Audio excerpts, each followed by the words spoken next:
દિલ્હીમાં વડાપ્રધાન મોદીની રિવ્યુ બેઠક ટેસ્ટિંગ ટ્રેકિંગ ટ્રીટમેન્ટનો કોઈ વિકલ્પ નથી કોરોનાને હરાવવા અધિકારીઓ ત્વરિત કામ કરવા આપી સલાહ દેશમાં કોરોના બન્યો કાળમુખો નવા 2.7 લાખ કેસ સામે 1492 લોકોના મૃત્યુ તો વિશ્વમાં કોરોનાના નવા 7.81 લાખ કેસ ગુજરાતમાં કોરોનાના નવા 9541 કેસ 24 કલાકમાં 3784 દર્દી રિકવર 97 લોકોના મૃત્યુ એક્ટિવ કેસનો આંકડો 55,398 પર કોરોના મુદ્દે સ્થિતિ વણસશે તો લેવાશે પગલાં 20 થી વધુ શહેરોમાં લાગી શકે છે કર્ફ્યુ કચ્છમાં સીએમ રૂપાણીનું મોટું નિવેદન વીકેન્ડમાં સ્વૈચ્છિક લોકડાઉન વલસાડના ધરમપુરમાં સ્વૈચ્છિક લોકડાઉન બોટાદ જિલ્લાના 3 શહેરો આજે સંપૂર્ણ બંધ ગ્રામ્યમાં બંધ રેલવેમાં માસ્ક વગરની મુસાફરી હવે પડશે ભારે માસ્ક વિનાના પ્રવાસીઓને ₹500ના દંડની જાહેરાત સંક્રમણ ટાળવા લેવાયો નિર્ણય અને નવસારીમાં જૂની અદાવતમાં યુવક પર હુમલો 4 થી 5 શખ્સો હુમલો કરી ફરાર યુવકને સારવાર માટે હોસ્પિટલમાં ખસેડાયો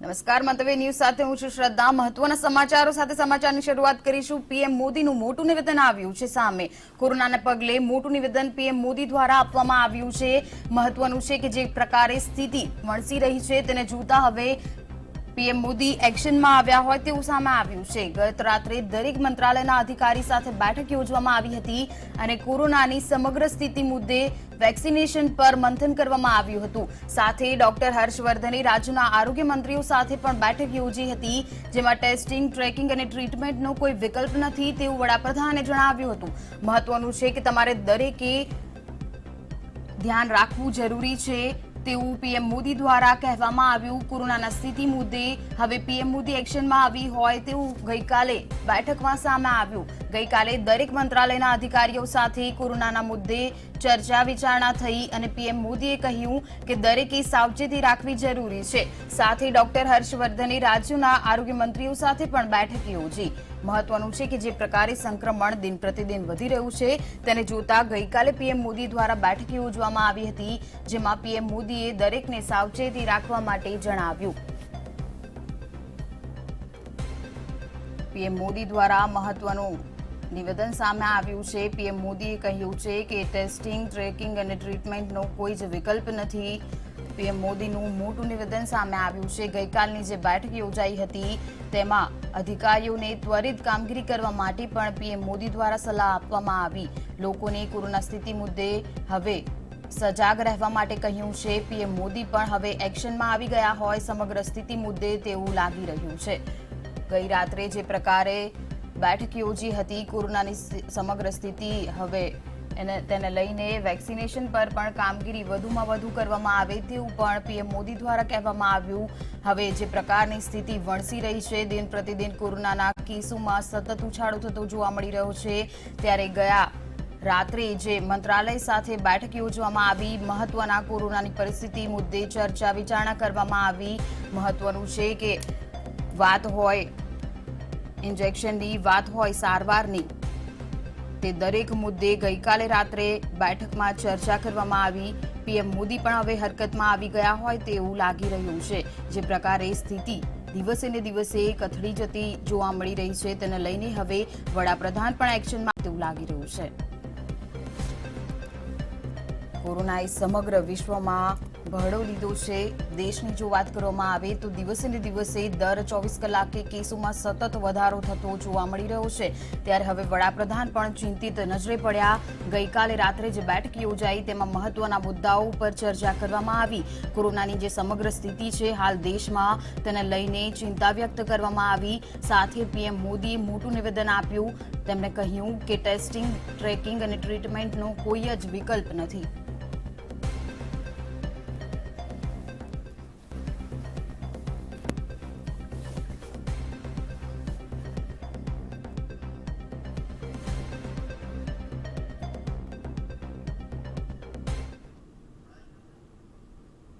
बैंक वाला भी उसका उपयोग कर सकता है।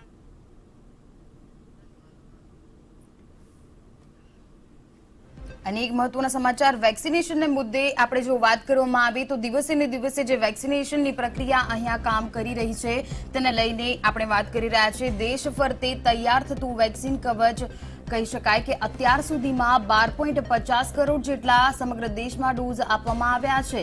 વેક્સિનેશનમાં સરકારે હવે ઝડપ વધારી હોય તેવું લાગી રહ્યું છે. ગઈકાલે જે બેઠક યોજી હતી ત્યારે પણ આ વેક્સિનેશનના મુદ્દે ચર્ચા કરવામાં આવી. 24 જ કલાકમાં 25 લાખથી વધારે વેક્સિનેશનના ડોઝ આપી દેવામાં આવ્યા છે. મહત્વનું છે કે હવે વડાપ્રધાન પણ આ મુદ્દે ચિંતિત નજરે પડી રહ્યા છે. ચાલુ મહિને વધુને વધુ રસીને મંજૂરી મળી શકે તેવું પણ લાગી રહ્યું છે. રસીકરણની પ્રક્રિયા હવે વધુ ઝડપી બનશે તેવું હાલ તો દેખાઈ રહ્યું છે. દેશ ફરતે હવે વેક્સિનેશનની પ્રક્રિયા જે છે તેને ઝડપી બનાવવા માટેના કામ કરવામાં આવશે. અત્યાર સુધીમાં 12.50 કરોડ જેટલા ડોઝ આપી દેવામાં આવ્યા છે. આપણે વાત કરી રહ્યા છીએ સમગ્ર દેશની. 24 જ કલાકમાં 25 લાખથી વધારે ડોઝ આપી દેવામાં આવ્યા છે. હવે સમગ્ર દેશમાં વેક્સિનેશનની પ્રક્રિયા ઝડપી બનાવવામાં આવશે.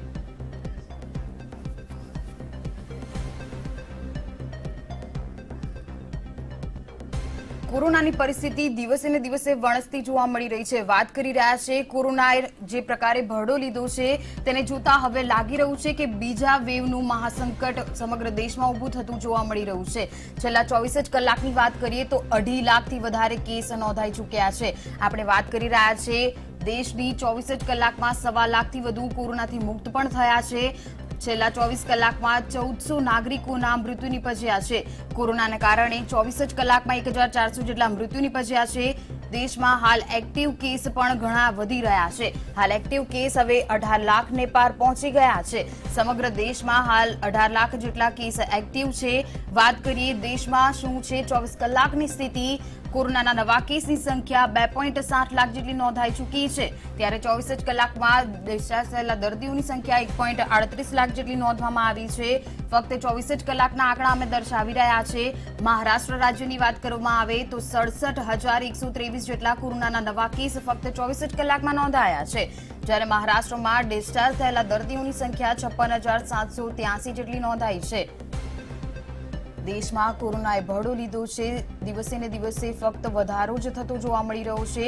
ત્યારે કોરોનાથી નવા મૃત્યુની સંખ્યા હવે 1,492 જેટલી નોંધાઈ છે. ફક્ત 24 જ કલાકમાં 1,492 જેટલા મૃત્યુ થઈ ગયા છે.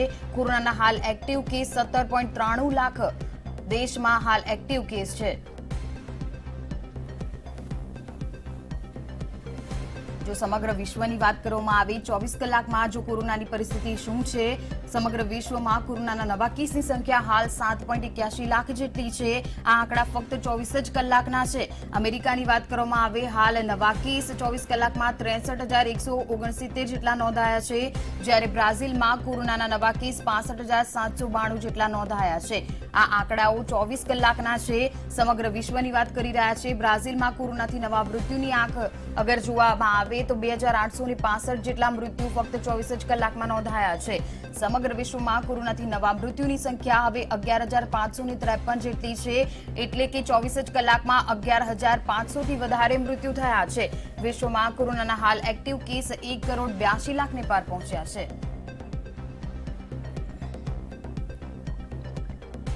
જો ગુજરાત રાજ્યની વાત કરવામાં આવે તો હાલ એક્ટિવ કેસ 9,541 છે. જ્યારે કે ડિસ્ચાર્જ થયેલા દર્દીઓની સંખ્યા 3,783 છે.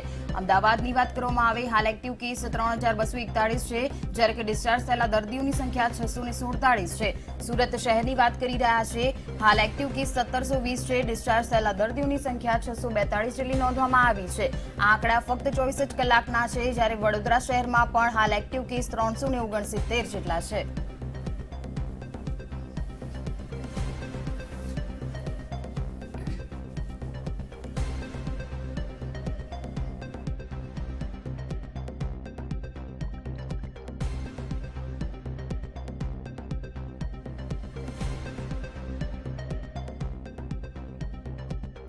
એક મહત્વના સમાચાર સામે આવી રહ્યા છે. ગઈકાલે સીએમ જ્યારે કચ્છ ખાતે પહોંચ્યા હતા ત્યારે તેમનું મોટું નિવેદન સામે આવ્યું છે. ત્યાં તેઓએ કહ્યું છે કે સ્થિતિ વણસી તો તેના ઉપર પગલાં લેવામાં આવશે. કચ્છની મુલાકાત લેતા સીએમ વિજયભાઈ રૂપાણીનું મોટું નિવેદન સામે આવ્યું છે. ગઈકાલે તે કચ્છ ખાતે પહોંચ્યા હતા. હાલ 20 જેટલા શહેરોમાં રાત્રિ કર્ફ્યુનો અમલ કરવામાં આવ્યો છે. કચ્છમાં 2000 બેડની નવી હોસ્પિટલ પણ ઊભી કરવામાં આવશે. આ સમગ્ર નિવેદન સીએમ વિજયભાઈ રૂપાણીએ આપ્યું છે. જિલ્લાને નવા 80 વેન્ટિલેટર પણ આપવામાં આવશે. મહત્વનું છે કે જે પ્રકારે કાલે તેઓએ કચ્છની મુલાકાત લીધી હતી, સ્થિતિ વણસી તો બીજા શહેરમાં પણ કર્ફ્યુ લાદવામાં આવશે તેવું સીએમનું મોટું નિવેદન સામે આવ્યું છે. જે પ્રકારે હાલ 20 જેટલા શહેરોમાં કર્ફ્યુનો અમલ કરવામાં આવ્યો છે, ત્યારે તેમનું કહેવું છે કે અગર સ્થિતિ હજી પણ વધારે વણસી તો બીજા પણ શહેરોમાં કર્ફ્યુ લાદવામાં આવે.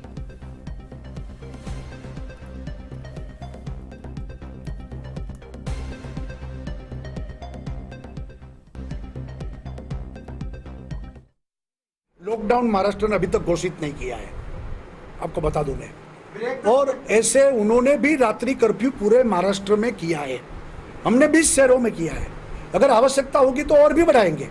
हमने 20 शहरों में किया है. अगर आवश्यकता होगी तो और भी बढ़ाएंगे. આંકડાની ચર્ચા બધે ચાલે છે. આંકડા છુપાવવાનું સરકારને કોઈ રસ નથી. 9000 આંકડો ગઈકાલે આપણે આપ્યો જ ને, ઘટીને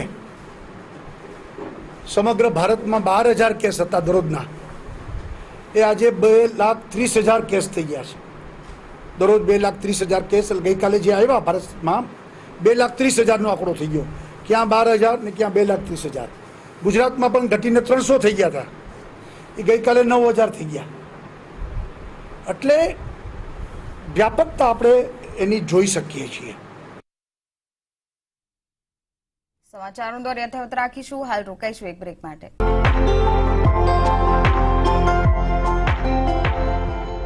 વેલકમ બેક. ગાંધીનગર શહેરથી એક મહત્વના સમાચાર સામે આવી રહ્યા છે. જે પ્રકારે અનેક લોકો સ્વયંભૂ બંધ પાડી રહ્યા છે, ત્યારે ગાંધીનગરમાં પણ કરિયાણાના વેપારીઓ દ્વારા નિર્ણય કરવામાં આવ્યો છે. આજથી કરિયાણાની દુકાનો અડધો દિવસ માટે જ ખુલ્લી રાખવામાં આવશે. આજથી 30મી એપ્રિલ સુધી અડધો દિવસ દુકાનો ખુલ્લી રહેશે અને ત્યારબાદ દુકાનોને બંધ પાડવામાં આવશે. સવારના 7:30 થી બપોરના 2 વાગ્યા સુધી દુકાનો ખુલ્લી રાખવામાં આવશે અને ત્યારબાદ દુકાનો બંધ રહેશે. ગાંધીનગરની વાત કરી રહ્યા છે. કોરોનાનું સંક્રમણ જે પ્રકારે વધી રહ્યું છે, તેને જોતા હવે વેપારીઓ દ્વારા નિર્ણય લેવામાં આવ્યો છે.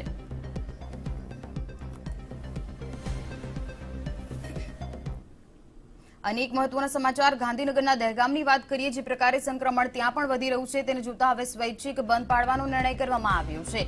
દહેગામમાં આજથી આંશિક લોકડાઉનની જાહેરાત કરવામાં આવી છે. વાત કરી રહ્યા છે દહેગામની. આજથી 30મી એપ્રિલ સુધી આંશિક લોકડાઉનની અહીંયા જાહેરાત કરવામાં આવી છે. સંક્રમણ વધતા આ નિર્ણય લેવામાં આવ્યો છે. સાંજના 4 વાગ્યા પછી ધંધા રોજગારને પણ બંધ રાખવામાં આવશે. ઇમરજન્સી સેવાઓ 24 કલાક માટે ચાલુ રહેશે, પરંતુ જે બિનજરૂરી વસ્તુ છે તેની દુકાનો બપોર પછી બંધ રાખવામાં આવશે. દૂધની ડેરીઓ પણ રાતના 10 વાગ્યા સુધી ખુલ્લી રાખવામાં આવશે અને ત્યારબાદ તેને બંધ પાડવામાં આવશે. ગાંધીનગરના દહેગામમાં આજથી આંશિક લોકડાઉનની જાહેરાત કરવામાં આવી છે. આજથી 30મી એપ્રિલ સુધી આંશિક લોકડાઉન અહીંયા લાગુ રહેશે.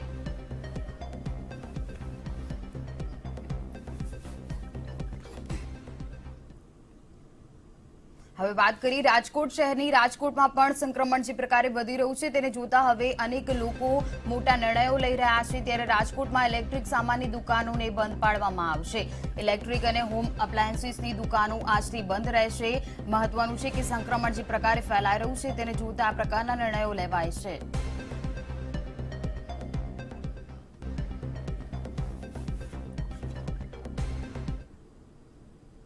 વાત કરીએ જામનગરની. જામનગરમાં પણ સંક્રમણ જે પ્રકારે ફેલાઈ રહ્યું છે, તેને જોતા હવે જામજોધપુરમાં પણ 4 દિવસ માટે સ્વયંભૂ બંધ પાડવાનો નિર્ણય લેવામાં આવ્યો છે. સંક્રમણ જામનગરમાં પણ વધી રહ્યું છે, તેને જોતા વેપારીઓએ ધંધા રોજગાર બંધ રાખ્યા છે અને 4 દિવસ માટે સ્વયંભૂ બંધ રાખવા માટે મોટો નિર્ણય લીધો છે. કોરોના સંક્રમણ વધતા સ્વૈચ્છિક નિર્ણય લીધો છે કે 4 દિવસ બંધ પાડવામાં આવે. જરૂરી કામ સિવાય લોકોને બહાર ન નીકળવા માટે પણ અનુરોધ કરવામાં આવ્યો છે. મેડિકલ, આવશ્યક ચીજવસ્તુઓ સિવાયની સમગ્ર દુકાનો બંધ રહેશે.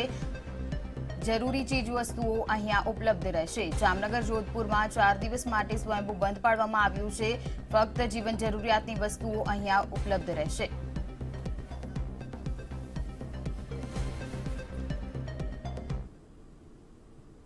તો બોટાદમાં પણ સ્વૈચ્છિક બંધ પાડવાનો નિર્ણય લેવામાં આવ્યો છે. જેમ કે સમગ્ર રાજ્યમાં કોરોનાએ ભડો લીધો છે, ત્યારે બોટાદના 3 શહેરો આજથી સંપૂર્ણ બંધ પાડવામાં આવશે.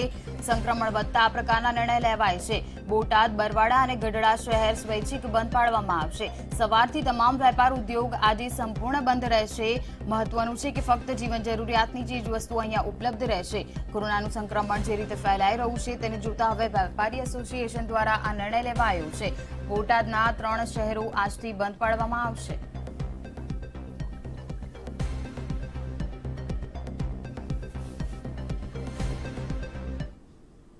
અને એક સમાચાર આણંદ જિલ્લાથી સામે આવી રહ્યા છે. વાત કરી રહ્યા છે આણંદ જિલ્લાની. આણંદમાંથી પણ જ્યારે સોજિત્રાના ભડકત ગામે સ્વૈચ્છિક લોકડાઉનની જાહેરાત કરવામાં આવી છે. વાત કરી રહ્યા છે આણંદની 5 દિવસ માટેનું સ્વૈચ્છિક લોકડાઉન અહીંયા પાડવામાં આવશે. સંક્રમણ વધતા નિર્ણય લેવાયો છે. 21 તારીખ સુધી બજારો 12 વાગ્યા પછી બંધ રાખવામાં આવશે. એક સાથે 18 લોકોની કોરોના આવતા આ નિર્ણય લેવાયો છે. આણંદ જિલ્લામાં એક સાથે 18 લોકોને કોરોના રિપોર્ટ પોઝિટિવ આવ્યો છે. તેને જોતા હવે 5 દિવસનું સ્વૈચ્છિક લોકડાઉન અહીંયા પાડવામાં આવશે.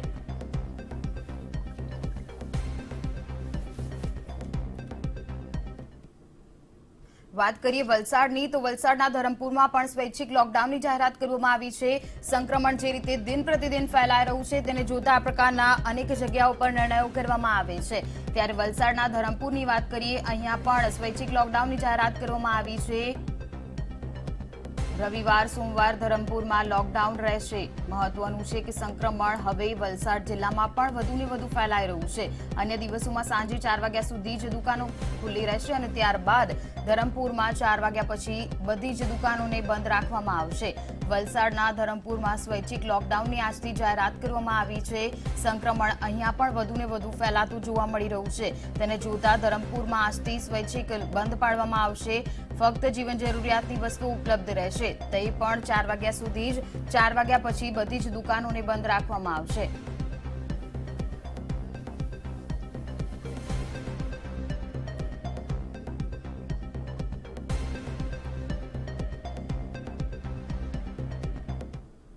વાત કરીએ પાટણ જિલ્લાની. પાટણમાં પણ અનેક જગ્યાઓ પર સ્વૈચ્છિક બંધ પાડવાનો નિર્ણય લેવામાં આવ્યો છે. જે પ્રકારે દિન પ્રતિદિન સંક્રમણમાં વધારો જીકાતો આપણે જોઈ રહ્યા છે તેને જોતા પાટણ શહેર સહિતના જિલ્લામાં 7 દિવસ માટે સ્વયંભૂ બંધ પાડવાનો નિર્ણય લેવામાં આવ્યો છે. મંગળવારથી જિલ્લામાં સ્વૈચ્છિક લોકડાઉન લાગુ પડશે. કલેક્ટર, એસપી, વેપારી અને તબીબોની બેઠક મળી હતી અને ત્યારબાદ આ નિર્ણય લેવાયો છે. જિલ્લામાં સતત સંક્રમણને લઈને જે વધતા જતા સંક્રમણને લઈને આ નિર્ણય લેવાયો છે. વધુને વધુ કોરોનાના કેસો ફેલાતા જોવા મળી રહ્યા છે. તેને જોતા એક બેઠક યોજવામાં આવી હતી અને ત્યારબાદ આ મહત્વનો નિર્ણય લેવાયો છે કે 7 દિવસ માટે સ્વયંભૂ બંધ પાડવામાં આવે.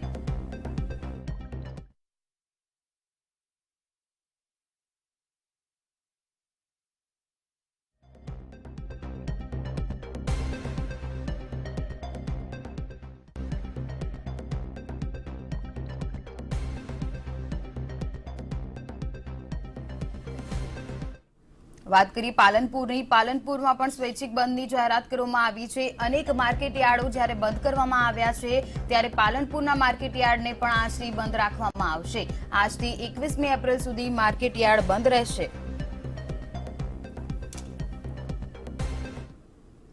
તો હાલ બુલેટિનમાં બસ આટલું જ. વધુ માહિતી માટે આપ લોગ ઇન પણ કરી શકો છો www.mantavinews.com પર. નમસ્કાર.